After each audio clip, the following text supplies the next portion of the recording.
بسم اللہ الرحمن الرحیم وعن ابی سعید الخدری وانس بن مالک رضی اللہ عنہما عن رسول اللہ صلی اللہ علیہ وسلم قال سيكون في أمتي اختلاف وفرقة قوم يحسنون القيل ويسيئون الفعل يقرؤون القرآن لا يجاوز تراقيهم يمرقون من الدين مروق السهم من الرمية لا يرجعون حتى يرتد السهم على فوقه هم شر الخلق والخليقة طوبى لمن قتلهم وقتلوه يدعون إلى كتاب الله وليسوا منا في شيء من قاتلهم كان أولى بالله منهم قالوا یا رسول اللہ ما سیماہم قال التحلیق رواہ ابو داود وعن عائشة رضی اللہ عنہا قالت قال رسول اللہ صلی اللہ علیہ وسلم لا يحل دم امرئ مسلم يشهد ان لا اله الا الله وان محمدا رسول الله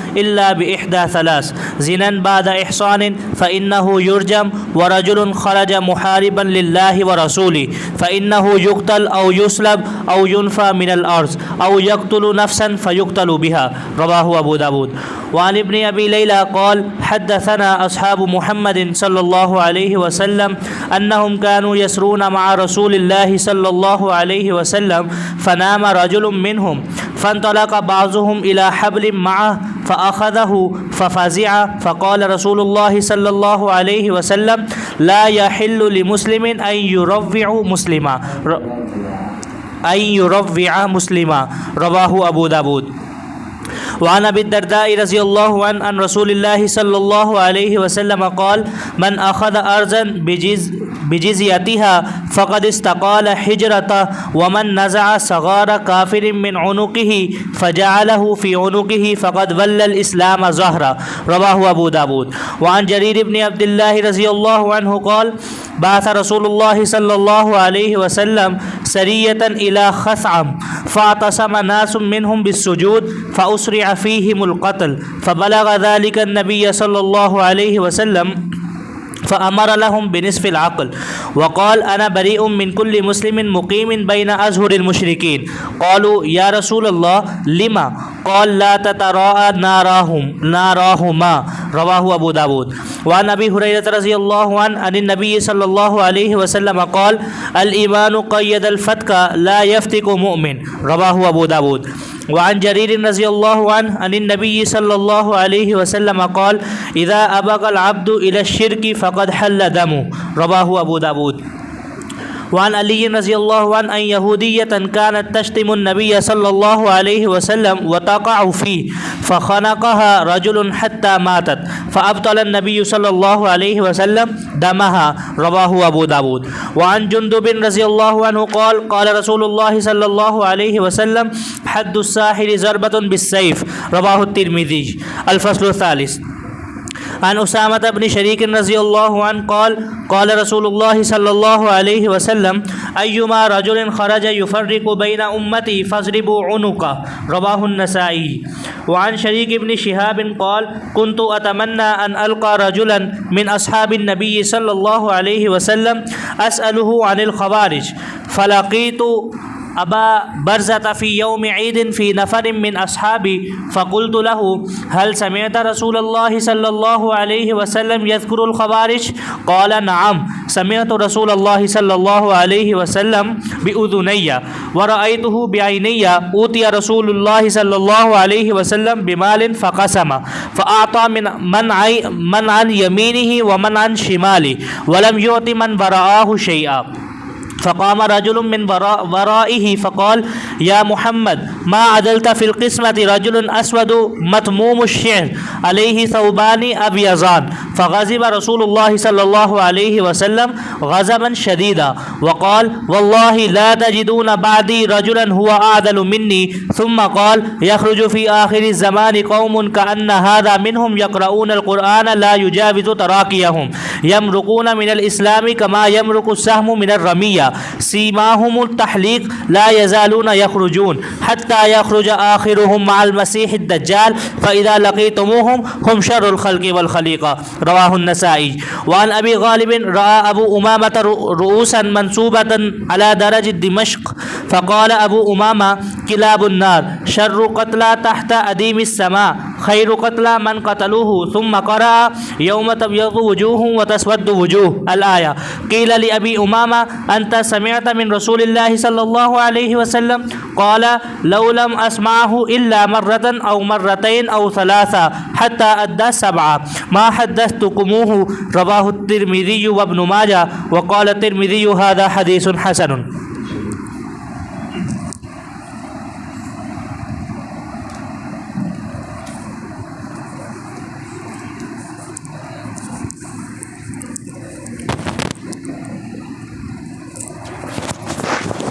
بسم اللہ الرحمن الرحیم. اللهم صل علی محمد النبی الأمی وعلى آلہ وسلم تسلیما. ابو سعید خدری اور انس بن مالک رضی اللہ عنہما سے روایت ہے، وہ آپ صلی اللہ علیہ وسلم سے نقل کرتے ہیں کہ فرمایا کہ قریب میرے امت میں اختلاف ہوگا، افتراق، فرقے ہوں گے.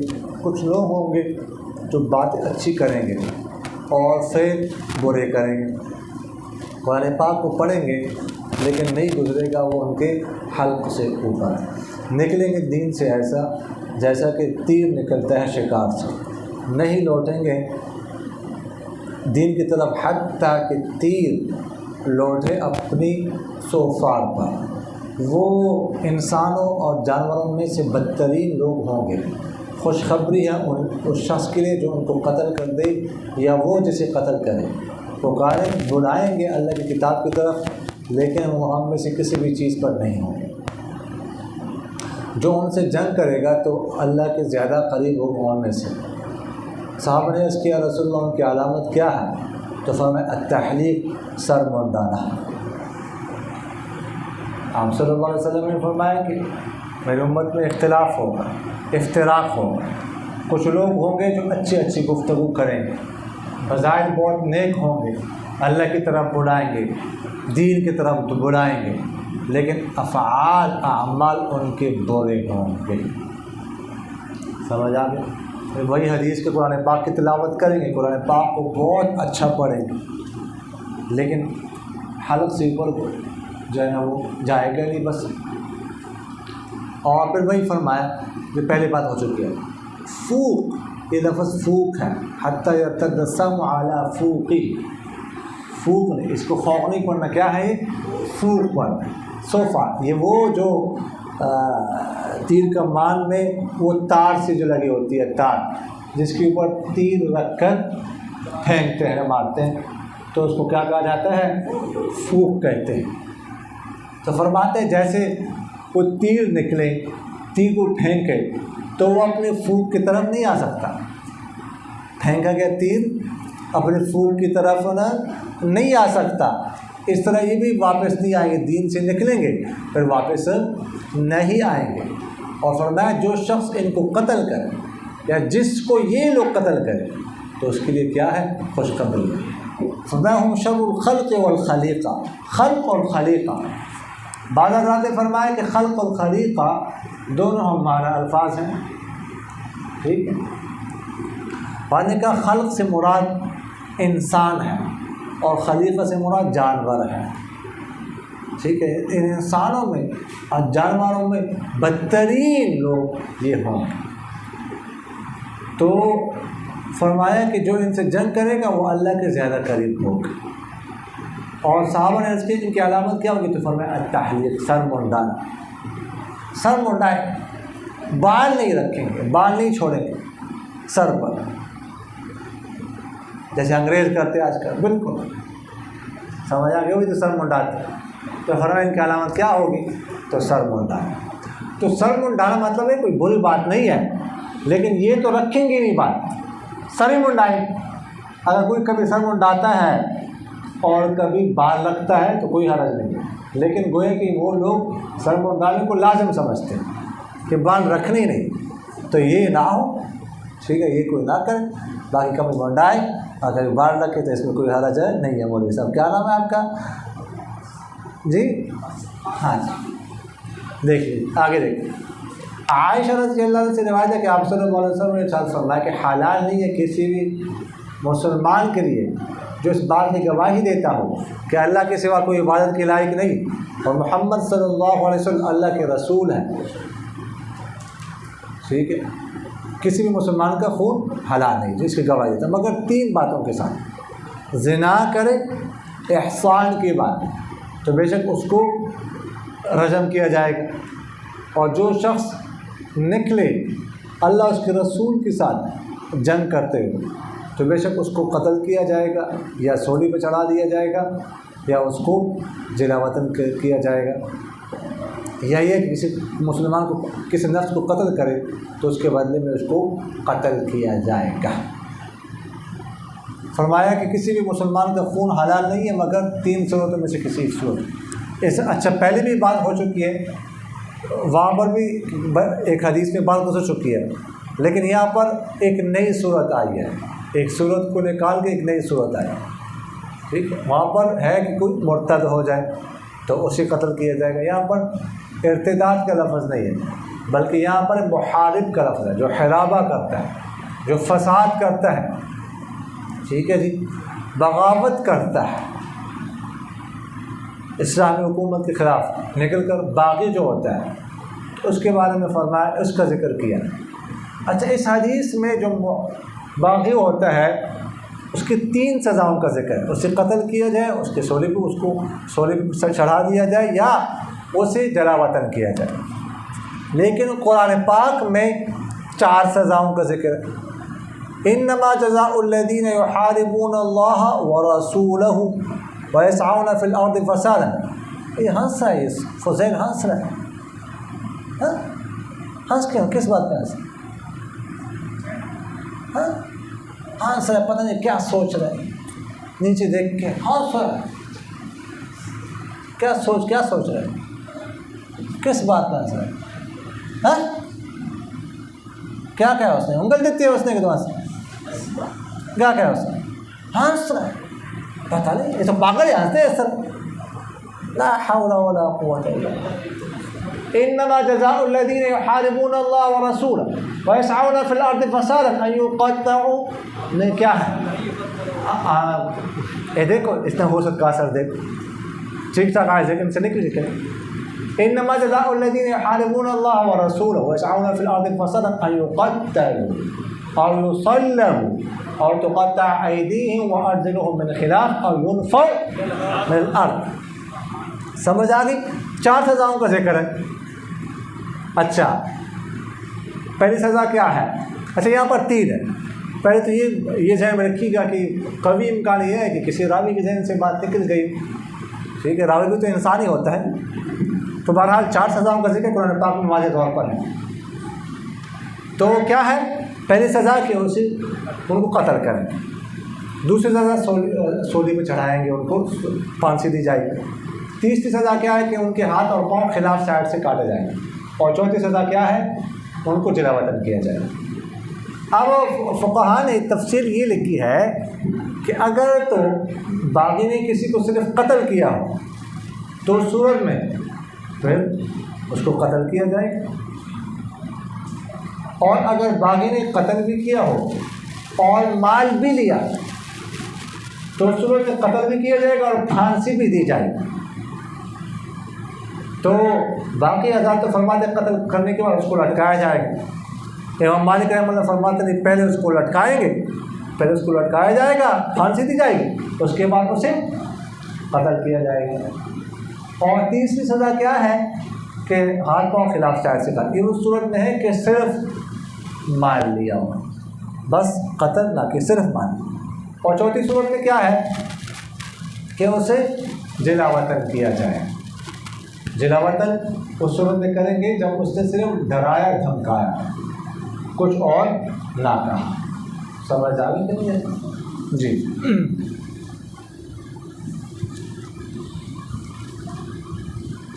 آگے دیکھ لیجیے، فرماتے ہیں ابن ابی لیلہ کہ مجھے آپ صلی اللہ علیہ وسلم کے صحابہ نے بتایا کہ وہ جا رہے تھے آپ صلی اللہ علیہ وسلم کے ساتھ، ایک شخص ان میں سو گیا، تو ان میں سے بعض گئے ایک رسی کے پاس جو ان سوئے ہوئے شخص کے پاس پڑی ہوئی تھی، اور اس رسی کو اٹھایا تو وہ سویا وہ شخص ڈر گیا۔ تو آپ صلی اللہ علیہ وسلم نے فرمایا کہ کسی مسلمان کو حلال نہیں ہے کہ وہ کسی مسلمان کو ڈرائے۔ یعنی سویا ہوا شخص تھا، اس کے پاس ایک رسی پڑی ہوئی تھی، کسی نے اٹھائی اور ڈر گئے. تو آپ صلی اللہ علیہ وسلم نے فرمایا یہ بھی کرنا حلال نہیں.